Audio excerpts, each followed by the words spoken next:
بسم اللہ الرحمن الرحیم۔ خالد بن ولید رضی اللہ تعالیٰ عنہ ایک ایسے صحابہ رسول کی داستان ہے جس نے اسلام قبول کیا تو آپ جناب حضور اکرم صلی اللہ علیہ وآلہ وسلم نے سیف اللہ یعنی اللہ کی تلوار کے خطاب سے نوازا۔ آپ چند ہزار مجاہدین اسلام کے ساتھ نکلے اور لاکھوں کی دشمن فوج کا مقابلہ کر کے اسلام کا پرچم کریا کریا نگر نگر سر بلند کیا۔ آپ کے نام سے اسلام دشمن قوتیں گھبرا جایا کرتی تھی۔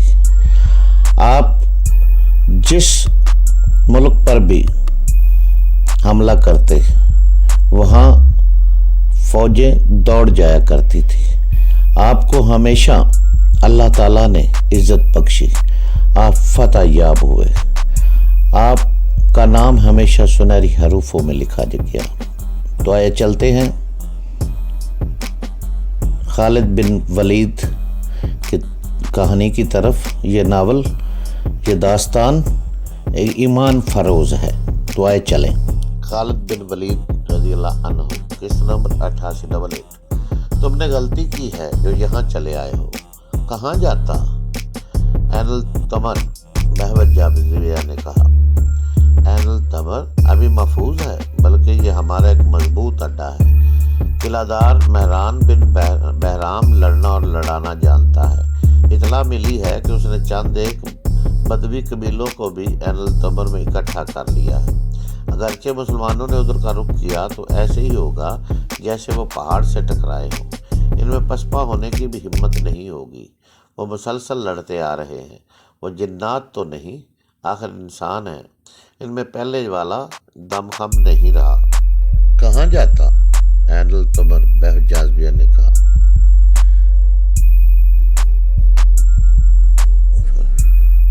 لیکن میں نے انہیں تازہ دم پایا ہے، شیرزاد نے کہا۔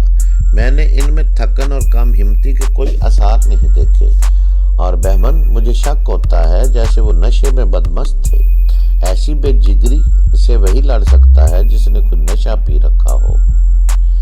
میں یہ نہیں کہوں گا کہ ان کا عقیدہ صحیح ہے، بہمن جابریہ نے کہا، لیکن میں یہ ضرور کہوں گا کہ ان پر اپنے عقیدے کا نشہ طاری ہے۔ ہم اپنی سپا میں یہ ذہنی کیفیت پیدا نہیں کر سکے۔ تم کہہ رہے تھے کہ مجھے عین التمر لے جانا چاہیے تھا، شیراز نے کہا۔ کیا یہ بہتر نہیں ہوگا کہ میں تمہارے ساتھ رہوں اور اپنی سپا کو منظم کر لیں، پھر مسلمانوں پر جوابی حملے کی تیاری کریں؟ اب تمہارا عین التمر جانا ٹھیک بھی نہیں، بہمن جابریہ نے کہا۔ ہمیں سوچ سمجھ کر قدم اٹھانا پڑے گا۔ عین التمر انبار کے جنوب میں فرات کے مشرقی کنارے سے کئی میل دور ہٹ کر انبار کی طرح ایک بڑا تجارتی مرکز ہوا کرتا تھا۔ آج صرف ایک چشمہ اس کی نشانی رہ گئی ہے۔ اس زمانے میں اس شہر کا تجارتی رابطہ دنیا کے چند ایک دوسرے ملکوں کے ساتھ بھی تھا۔ قلعہ مضبوط اور شاندار تھا۔ وہاں کا حاکم اور قلعہ دار ایک فارسی سالار مہران بن بہرام چوبین تھا۔ مہران دیکھ رہا تھا کہ مسلمان فارس کی فوج کو ہر میدان میں شکست دیتے چلے آ رہے ہیں، اور جو قلعہ ان کے راستے میں آتا ہے وہ ریت کا گرودہ ثابت ہوتا ہے۔ اس نے تہیہ کر لیا تھا کہ مسلمانوں کو شکست دے کر فارس کی تاریخ میں اپنا نام پیدا کرے گا۔ اس نے یہ بھی دیکھ لیا تھا کہ فارس کی فوج مسلمانوں کو روکنے میں نہ صرف ناکام رہی ہے، بلکہ سپاہیوں نے اپنے اوپر مسلمانوں کی دہشت طاری کر لی ہے۔ اس خطرے کو ختم کرنے اور اپنی نفری بڑھانے کے لیے اس نے عیسائی اور دیگر عقیدوں کے قبیلوں کو عین التمر اکٹھا کر لیا تھا۔ ان میں بنی تغلب، نمر اور ایاد کے قبیلے خاص طور پر قابل ذکر تھے۔ یہ سب عرب کے بدو تھے۔ ان کے سردار عقا بن ابی، عقا بن حزل تھے۔ یہ دونوں اس وقت کے مانے ہوئے جنگجو تھے۔ یہ قبیلے کسریٰ کی رعایا تھے۔ ایک تو خود اپنے آقاؤں کو خوش کرنا چاہتے تھے، دوسرے یہ کہ مہران بن بہرام نے انہیں بہت زیادہ انعام اور مراد دینے کا وعدہ کیا تھا۔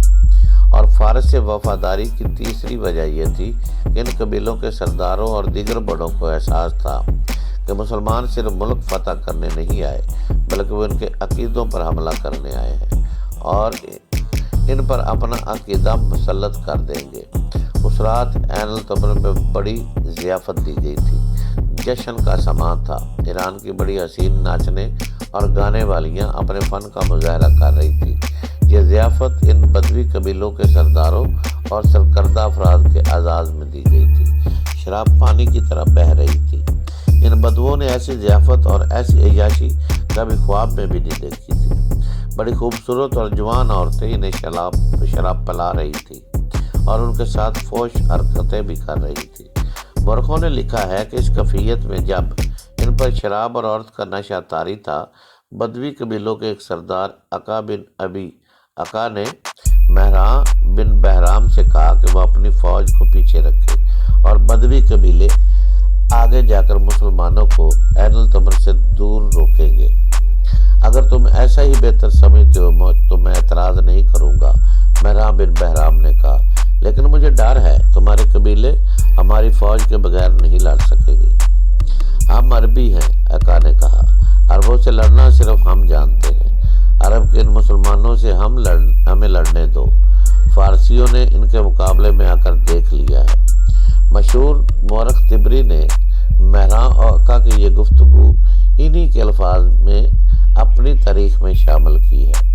میں تسلیم کرتا ہوں، مہراں بن بہرام نے کہا، تمہاری بہادری کو میں تسلیم کرتا ہوں عقا۔ جس طرح ہم اجمیوں کے خلاف لڑنے کے ماہر ہیں، اس طرح تم عربوں کے خلاف لڑنے کی مہارت رکھتے ہو۔ تم ان عربی مسلمانوں کو کاٹ پھینکنے کے لیے آگے چلے جاؤ۔ میری فوج تمہارے قریب ہی کہیں موجود ہوگی۔ جو ہی ضرورت پڑی ہم تمہاری مدد کو پہنچ جائیں گے۔ رات گزر گئی۔ صبح فارس کی فوج کے وہ سالار مہراں بن بہرام کے پاس گئے۔ رات کو ہم نے آپ کی اور عقا کی بات چیت میں دخل دینا مناسب نہ سمجھا، ایک سالار نے کہا۔ ہم نے بولنے کی ضرورت اس لیے بھی نہ سمجھی کہ رات کو یہ بات چیت نشے کی حالت میں ہو رہی تھی۔ میں پوری طرح ہوش میں تھا، مہراں نے کہا۔ کہو کیا کہنا چاہتے ہو؟ آپ نے ان بدوی قبیلوں کو جو اہمیت دی ہے یہ ہمارے لیے اچھی نہیں ہے، سالار نے کہا۔ کیوں اچھی نہیں ہے؟ اس سے ان قبیلوں کو یہ تاثر ملا ہے کہ ہم مسلمانوں سے ڈرتے ہیں، سالار نے جواب دیا، یا یہ کہ ہم کمزور ہیں، یہ لوگ اتنی اہمیت کے قابل نہیں۔ اگر بدوی قبیلوں نے مسلمانوں کو شکست دے دی، دوسرے سالار نے کہا، تو کہا جائے گا یہ فتح ان قبیلوں کی ہے، اور اگر یہ نہ ہوتے تو ہم ایک اور شکست سے دوچار ہو جاتے۔ میں نے انہیں جو اہمیت دی ہے یہ آخر تمہیں ملے گی، مہراں نے کہا۔ کیا تم تسلیم نہیں کرتے کہ ہم پر حملہ کرنے وہ شخص آ رہا ہے جس نے ہمارے نامور سالاروں کو موت کے گھاٹ اتار دیا ہے، اور اس خالد نے ذرا سی فارس کی شہنشاہی کی بنیادیں ہلا ڈالی ہیں۔ میں اس اعتراف سے نہیں شرماؤں گا کہ تم خالد کا مقابلہ نہیں کر سکتے۔ میں نے کچھ سوچ کر ان بدوی قبیلوں کو آگے جانے کی اجازت دی ہے۔ اگر انہوں نے مسلمانوں کو شکست دے دی تو یہ تمہاری فتح ہوگی۔ یہ بدوی قبیلے ہماری رعایا ہے۔ اگر یہ مسلمانوں کو شکست نہ دے سکے اور پسپا ہو گئے تو ہم مسلمانوں پر اس حالت میں حملہ کریں گے کہ وہ تھک کر چور ہو چکے ہوں گے اور ہماری فوج تازہ دم ہوگی۔ دونوں سالار نے ایک دوسرے کی طرف دیکھا۔ ان کے چہروں پر رونق آ گئی۔ اپنے حاکم کی یہ چال انہیں بہت پسند آئی تھی۔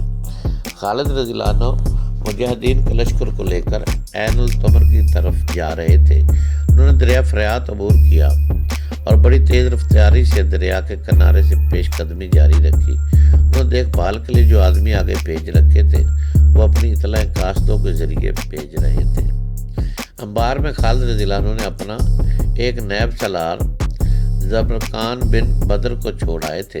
عین التمر 10 میل دور رہ گیا تھا جب جاسوس اور دیکھ بھال کرنے والے دوسرے آدمی پیچھے آ گئے۔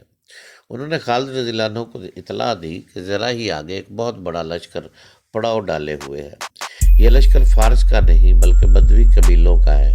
اس لشکر کا سالار اعلیٰ عقا بن ابی عقا اور اس کا نائب ازبل ہے۔